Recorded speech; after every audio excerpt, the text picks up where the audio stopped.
ব্যক্তিগত আক্রোশ ও পরিকল্পিতভাবে বেগম খালেদা জিয়াকে তার স্বামীর স্মৃতি বিজড়িত 40 বছরের বাড়ি থেকে উচ্ছেদ করেছিলেন শেখ হাসিনা। 14 বছর পর সেই উচ্ছেদ অভিযানের ভিডিও ফুটেজে প্রমাণ মিলেছে তারা জবরদস্তি ধাক্কা মেরে আমাকে বাড়ি থেকে বের করেছে। সেই উচ্ছেদ অভিযানে ধারণ করা ভিডিওতে দেখা যাচ্ছে বেগম খালেদা জিয়া বাসার ভিতরে সোফায় বসে আছেন। তাকে বের হয়ে আসতে বলছেন উচ্ছেদ নেতৃত্বে দেওয়া কর্মকর্তা। নেতৃত্বে থাকা এক কর্মকর্তা বলছেন, যাও ওনাকে উঠিয়ে নিয়ে আসো। বেগম খালেদা জিয়ার বাড়ি, ওনার ক্যান্টনমেন্টের বাড়ি থেকে ওনাকে এক কাপড়ে বের করে দিয়েছেন, এক কাপড়ে। এই ঠিক এই জায়গাটাতেই শেখ হাসিনা আসছেন। শেখ হাসিনা জুলুম করেছে আর খালেদা জিয়া জুলুম সহ্য করেছে। শেখ হাসিনা জুলুম করেছে, ডক্টর মোহাম্মদ ইউনূস জুলুম সহ্য করেছে। যে আজকের খালেদা জিয়া এবং শেখ হাসিনা কে কোথায় অবস্থান করছে, আকাশ আর পাতালের অবস্থান। খালেদা জিয়া যদি আকাশে থাকে, শেখ হাসিনাকে পাতালেও খুঁজে যাওয়া। যে খালেদা জিয়ার মানে মৃত্যুর লাশকেও শেখ হাসিনা ভয় পায়, খালেদা জিয়ার অসুস্থ বডিকেও শেখ হাসিনা ভয় পায়, খালেদা জিয়ার ছায়াকেও শেখ হাসিনা ভয় পায়। কারণ খালেদা জিয়া বাহিরে থাকা, এই উন্মুক্ত খালেদা জিয়া থাকা আওয়ামী লীগের জন্য থরথর করে কাঁপে। সে কারণে খালেদা জিয়াকেই তারা সবচাইতে বেশি কষ্ট দেওয়ার চেষ্টা। দর্শক, আজকের এই ভিডিওটি দেখলে আপনারা রীতিমতো অবাক হয়ে যাবেন। আপনারা জানেন ইতিমধ্যে আওয়ামী লীগ সরকারের পতন হয়েছে। এখন ক্ষমতায় আছেন অন্তর্বর্তী সরকার ডক্টর মোহাম্মদ ইউনূস। অন্তর্বর্তী সরকারের মাননীয় উপদেষ্টা ডক্টর মোহাম্মদ ইউনূস থাকাকালীন দেশে কি কি ঘটনা ঘটে যাচ্ছে তা আপনাদের প্রমাণ সহকারে দেখাবো। দর্শক, কথা আর বাড়াবো না, ভিডিওতে চলে যাব। তার আগে আপনাদের কাছে ছোট্ট একটি অনুরোধ, আপনি যদি আমাদের চ্যানেলে নতুন দর্শক হয়ে থাকেন তাহলে অবশ্যই চ্যানেলটি সাবস্ক্রাইব করে পাশে থাকা বেল আইকনটি বাজিয়ে দিতে ভুলবেন না। যারা অলরেডি আমার চ্যানেলটি সাবস্ক্রাইব করেছেন তাদেরকে জানাই অসংখ্য ধন্যবাদ। চলুন ভিডিওটি শুরু করা যাক। ব্যক্তিগত আক্রোশ ও পরিকল্পিতভাবে বেগম খালেদা জিয়াকে তার স্বামীর স্মৃতি বিজড়িত 40 বছরের বাড়ি থেকে উচ্ছেদ করেছিলেন শেখ হাসিনা। 2010 সালে আইন আদালতের দোহাই দিলেও পতনের আগে নিজেই স্বীকার করেছিলেন তার এই জেদ পূরণের কথা। 14 বছর পর সেই উচ্ছেদ অভিযানের ভিডিও ফুটেজে প্রমাণ মিলেছে চরম দুর্ব্যবহার ও অপমান করে বাড়ি থেকে বের করা হয়েছিল সাবেক সেনাপ্রধান ও রাষ্ট্রপতি পরিবারকে। মিরাজ হোসেন গাজীর বিশেষ রিপোর্ট। তারা জবরদস্তি ধাক্কা মেরে আমাকে বাড়ি থেকে বের করেছে। কার কাছে আমি বিচার চাইব?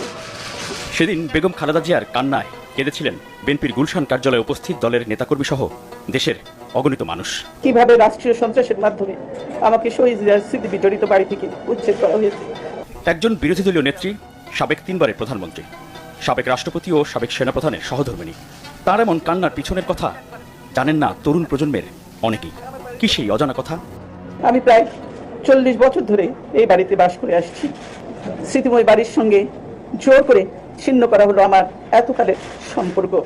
13 নভেম্বর 2010 স্বামী জিয়াউর রহমানের স্মৃতি বিজড়িত 40 বছরের বাড়ি থেকে এক প্রকার টেনে হিঁচড়ে বের করে দেওয়ার বর্ণনা ছিল হৃদয় বিদারক। আজকে যেভাবে আমাকে অপমান করা হয়েছে, ঘরের দরজা ভেঙে আমার বেডরুমে দরজা ভেঙে রীতিমাত্র টেনে হিঁচড়ে তারা বের করেছে।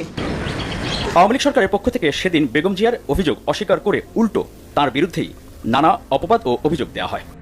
টেনে হিচড়ে বাড়ি থেকে বের করে দেয়া, দরজার তালা ভাঙা, এক কাপড়ে চলতে যেতে বাধ্য করা, নিকটাত্মীয়ের সাথে অসদাচরণ নিতান্তই অসত্য, বানোয়াট ও উদ্দেশ্য প্রণোদিত। প্রায় 14 বছরের অপেক্ষার পর এবার জাতির সামনে সেই উচ্ছেদ অভিযানের অজানা কাহিনী।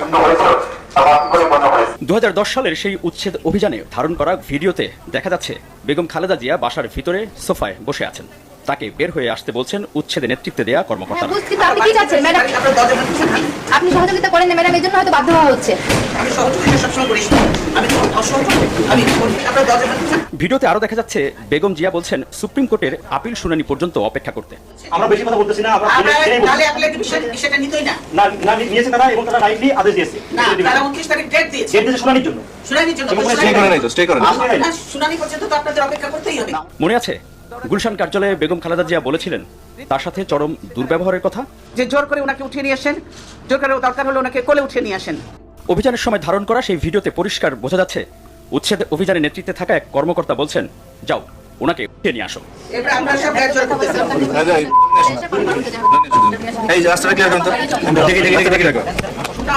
এছাড়া বেগম খালেদা জিয়ার বেডরুমের দরজা ভেঙে ভিতরে প্রবেশ করেছিল উচ্ছেদ অভিযানে অংশ নেওয়া সদস্যরা। সবচেয়ে সুন্দর ঘর বেগম খালেদা জিয়ার শোবার ঘরটি। শুধু তাই নয়, পরবর্তীতে নির্ধারিত কয়েকটি গণমাধ্যমের সাংবাদিককে নিয়ে আপত্তিকর কিছু দৃশ্য প্রচারের নাটক মঞ্চস্থ করা হয়েছিল। বাথরুমটি আরো অভিজাত। জিয়া পরিবারকে তাদের বাড়ি ছাড়া করার আগে ও পরে শেখ হাসিনা সহ তার সরকারের পক্ষে দাবি করা হয়েছিল আইন অনুযায়ী এবং আদালতের রায় মেনেই উচ্ছেদ অভিযান চালানো হয়। কিন্তু পতনের আগের বছর 2023-এ যুক্তরাজ্য সফরে এক অনুষ্ঠানে বক্তব্যে তারেক রহমানের প্রতি রাগ ঝাড়তে গিয়ে শেখ হাসিনা নিজেই স্বীকার করলেন বহু আগেই প্রতিজ্ঞা করেছিলেন বেগম খালেদা জিয়াকে বাড়ি ছাড়া করবেন তিনি। যেটা আটকালো আমি কিন্তু তখন লিডার অফ দ্য অপোজিশন এবং ফ্ল্যাগ দিয়ে আটকালো। আরে আমার বাবা দেশ স্বাধীন করেছিল বলে না এই ক্যান্টনমেন্ট, আর ওই মেজর জেনারেল প্রমোশনটা তো আমার বাপেরই দেওয়া ছিল। আর আমি ক্যান্টনমেন্টে ঢুকলে আমার বিরুদ্ধে মামলা। সেদিন প্রতিজ্ঞা করেছিলাম যে ওই ক্যান্টনমেন্টে বসবাস করতে হবে না, যেদিন সবাই বের করে দেবো। স্বামী জিয়াউর রহমানের স্মৃতিবিজড়িত 40 বছরের বাড়ি থেকে রাষ্ট্রীয় ক্ষমতার অপব্যবহার দ্বারা উচ্ছেদ হওয়ার পর বেগম খালেদা জিয়ার সেই অসহায়ত্ব আর কান্না হয়তো এই গণভবনের ভেতরে বসে দেখছিলেন আর উপভোগ করছিলেন সে সময়ের প্রধানমন্ত্রী শেখ হাসিনা। কিন্তু 14 বছরের মাথায় ছাত্র নাগরিকদের অভ্যুত্থানে জনরোষ থেকে রক্ষা পেতে এই গণভবন থেকে অর্থাৎ নিজের বাসভবন থেকেই শুধু পালিয়ে যাননি, দেশ ছেড়েই পালিয়ে যান শেখ হাসিনা। জুলুম করেছে আর খালেদা জিয়া জুলুম সহ্য করেছে। শেখ হাসিনা জুলুম করেছে, ডক্টর মোহাম্মদ ইউনূস জুলুম সহ্য করেছে। শেখ হাসিনা মানুষকে ধ্বংস করেছে, দেশটাকে ধ্বংস করেছে। খালেদা জিয়া, ডক্টর মোহাম্মদ ইউনূস, অন্যান্য মানুষরা দেশকে ভালোবেসেছে। আজকে সে কারণে গতকালকের একটা কম্পেয়ার করার সুযোগ হয়েছে যে আজকের খালেদা জিয়া এবং শেখ হাসিনা কে কোথায় অবস্থান করছে। আকাশ আর পাতালের অবস্থান। খালেদা জিয়া যদি আকাশে থাকে, শেখ হাসিনাকে পাতালেও খুঁজে যাওয়া যাবে না। একটা ঐক্যের প্রতীক হয়ে গিয়েছেন। আমি গতকালকের অনুষ্ঠানটায় দেখলাম খালেদা জিয়া একটা ঐক্যের প্রতীক হয়ে গিয়েছে। সমগ্র মানুষের কাছে তার একটা গ্রহণযোগ্যতা যেভাবে তৈরি হয়েছে এবং সবাই যেভাবে তাকে সম্মান করছে, সেটা একটা এখনো আমাদের জন্য দৃষ্টান্ত। আমরা সে কারণেই আগের সময় বলতাম, যখন হাসিনা অবৈধভাবে ক্ষমতায়, তখন বলতাম যে খালেদা জিয়ার মানে মৃত্যুর লাশকেও শেখ হাসিনা ভয় পায়, খালেদা জিয়ার অসুস্থ বডিকেও শেখ হাসিনা ভয় পায়, খালেদা জিয়ার ছায়াকেও শেখ হাসিনা ভয় পায়। কারণ খালেদা জিয়া বাহিরে থাকা, এই উন্মুক্ত খালেদা জিয়া থাকা আওয়ামী লীগের জন্য থরথর করে কাঁপে। সে কারণে খালেদা জিয়াকেই তারা সবচাইতে বেশি কষ্ট দেওয়ার চেষ্টা করেছে। কারণ খালেদা জিয়া বাহিরে থাকলে তাদের সেই সমস্যা বাড়তেই থাকে। প্রিয় সহযোদ্ধা ভাইরা, আপনারা জানেন যে গতকালকের এই জায়গাটায় আওয়ামী লীগ হতাশ হয়েছে, চরমভাবে বিব্রত হয়েছে। সারা বাংলাদেশের নেতাকর্মীদের অবস্থা এখন দুরবস্থায় পরিগণিত হয়েছে। এই একই সেনাকুঞ্জের জাহাঙ্গীর গেট থেকে খালেদা জিয়া ঢুকতেন, ভিতরে তার বাসভবন ছিল, সেই বাসা থেকে তাড়িয়ে দিয়েছে শেখ হাসিনা। আজকের সেই সেনাকুঞ্জে খালেদা জিয়া গিয়েছেন, সম্মান অর্জন করেছেন, কিন্তু শেখ হাসিনার আত্মীয় স্বজন তো দূরের কথা, কাউকে গতকালকের কোথাও কোনো খুঁজেও পাওয়া যায়নি। আর আমার জানা মতে কেউ ইনভাইট করেছে বলে আমার মনে হয় না। আর ইনভাইট যারা করবে তারা তো দালাল হয়ে যাবে, অতএব ইনভাইটেশনের প্রশ্নই আসে না। তো প্রিয় সহযোদ্ধা ভাইরা, তাহলে বাংলাদেশের রাজনীতিতে একটি আপসীর নাম দেশনেত্রী বেগম খালেদা জিয়া। বাংলাদেশের রাজনীতিতে ঐক্যের মেলুবন্ধন দেশনেত্রী বেগম খালেদা জিয়া। এবং আগামীর রাজনীতিতে এই দেশে কোনো স্বৈর শাসকদের স্থান যে হবে না, তার উজ্জ্বল দৃষ্টান্ত গতকালকের রাজনৈতিক নেতাদের মাধ্যমে আমরা পেয়েছি।